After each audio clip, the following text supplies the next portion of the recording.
കേരളം ഒരു വ്യവസായ സൗഹൃദ സംസ്ഥാനമാണെന്നാണ് കുറേ പോഴന്മാർ പറയുന്നത്. വാസ്തവത്തിൽ അത് അപ്രകാരമല്ല. കേരളത്തിൽ നിരന്തരമായി നടത്തിയിട്ടുള്ള ഹർത്താലുകളും സമരങ്ങളും കാരണം കേരളത്തിൽ നിന്ന് ഒരുപാട് കമ്പനികൾ അടച്ചുപൂട്ടി തമിഴ്നാട്ടിലേക്കും കർണാടകയിലേക്കും വടക്കേ ഇന്ത്യയിലേക്കൊക്കെ പോയിട്ടുണ്ട്. കുറേ പേര് സ്ഥാപനം തന്നെ എന്നേക്കുമായി അടച്ചുപൂട്ടി പോയിട്ടുണ്ട്. കാരണം ഈ സമരവും ഹർത്താലും ഒക്കെ നടത്തിയത് ശരിക്കും പറഞ്ഞു കഴിഞ്ഞാൽ തൊഴിലാളി വർഗ്ഗത്തിൻ്റെ ഉദ്ധാനത്തിന് വേണ്ടി മാത്രമാണ്. മുതലാളിമാർക്ക് അതുകൊണ്ട് 10 പൈസയ്ക്ക് പ്രയോജനമില്ല. പക്ഷേ ഒരു കാര്യം അവർ മറന്നുപോയിട്ടുള്ള കാര്യം, മുതലാളി ഉണ്ടെങ്കിലേ തൊഴിലാളി ഉള്ളൂ. തൊഴിലാളികളെ കൊണ്ട് അവർക്കൊന്നും ചെയ്യാൻ കഴിയില്ല. കാരണം മുതലാളി ഉണ്ടെങ്കിലല്ലേ പൈസ ഉണ്ടാവുള്ളൂ. മൂലധനം ഉണ്ടെങ്കിലല്ലേ വ്യവസായ സംരംഭം ഡെവലപ്പ് ചെയ്യാൻ പറ്റുള്ളൂ. അപ്പോൾ ഇത് മനസ്സിലാക്കാത്ത കുറേ പോഴന്മാരായിട്ടുള്ള തൊഴിലാളി സംഘടനകളാണ് കേരളത്തിലുള്ളത്. കേരളത്തിലിപ്പോൾ കഴിഞ്ഞ ദിവസം അറിയപ്പെടുന്ന കോൺഗ്രസ് നേതാവും MP ആയിട്ടുള്ള ശശി തരൂർ ഒരഭിപ്രായം പറഞ്ഞു. കേരളത്തിലെ സ്റ്റാർട്ടപ്പുകളൊക്കെ വളരെയധികം പ്രശംസനീയമാണെന്നും അത് കേരള സർക്കാരിൻ്റെ ഒരു വിജയമാണെന്ന് പറഞ്ഞപ്പോൾ അദ്ദേഹം ഉൾപ്പെടുന്ന രാഷ്ട്രീയ പ്രസ്ഥാനത്തിലുള്ള പലരും അദ്ദേഹത്തിനെ വിമർശിച്ചു. കാരണം അത് അദ്ദേഹത്തിൻ്റെ രാഷ്ട്രീയ പ്രസ്ഥാനമായിട്ടുള്ള കോൺഗ്രസ്സിന് 10 പൈസയ്ക്ക് ക്രെഡിറ്റ് കിട്ടുന്ന ഒരു കാര്യമല്ല.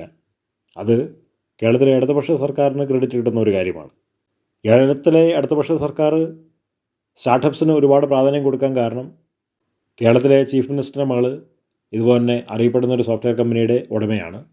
അതുകൊണ്ട് അതിന് അനന്ത സാധ്യതകളുണ്ടെന്നുള്ളത് ചീഫ് മിനിസ്റ്ററിന് അതിനെക്കുറിച്ചൊരു ചിത്രമുണ്ട്. അതുകൊണ്ടാണ് ഇടതുപക്ഷ പ്രസ്ഥാനം ഇതുപോലുള്ള സ്റ്റാർട്ടപ്സിനൊക്കെ പ്രാധാന്യം കൊടുക്കുന്നത്. ശരിക്കും പറഞ്ഞാൽ അവർ ഇങ്ങനത്തെ സ്റ്റാർട്ടപ്സിനൊന്നും പ്രാധാന്യം കൊടുക്കാറില്ല. കാരണം അവർ തൊഴിലാളി വർഗ്ഗത്തിൻ്റെ ഉദ്ധാനത്തിന് വേണ്ടി മാത്രം നിൽക്കുന്നതായതുകൊണ്ട് ഇതുപോലുള്ള സംരംഭങ്ങൾ തുടങ്ങി അതിൽ ലാഭം കൊയ്യുന്നതിനോടൊന്നും അവർക്ക് യോജിപ്പില്ലാത്ത ആളുകളാണ്. അതുകൊണ്ട് ശശി തരൂർ അതിനെ പിന്തുണച്ചു എന്ന് പറയുന്നത് സ്വാഭാവികമാണ്. കാരണം ശശി തരൂർ ട്രാൻസ്പെറൻ്റായിട്ട് സംസാരിക്കുന്നൊരു വ്യക്തിയാണ്.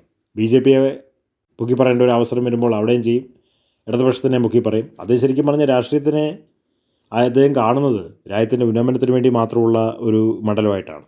അങ്ങനെ ഇരിക്കുമ്പോൾ സ്വന്തം രാഷ്ട്രീയ പ്രസ്ഥാനം വിട്ടിട്ട് മറ്റുള്ള രാഷ്ട്രീയ പ്രസ്ഥാനങ്ങൾ ചെയ്യുന്ന നന്മ പ്രവർത്തികൾ, വികസന പ്രവർത്തനങ്ങൾ ഒക്കെ പ്രകീർത്തിക്കുന്നതുകൊണ്ട് അതൊരു തെറ്റുമില്ല എന്ന് മനസ്സിലാക്കുന്ന ഒരു വ്യക്തിയാണ് ശശി തരൂർ.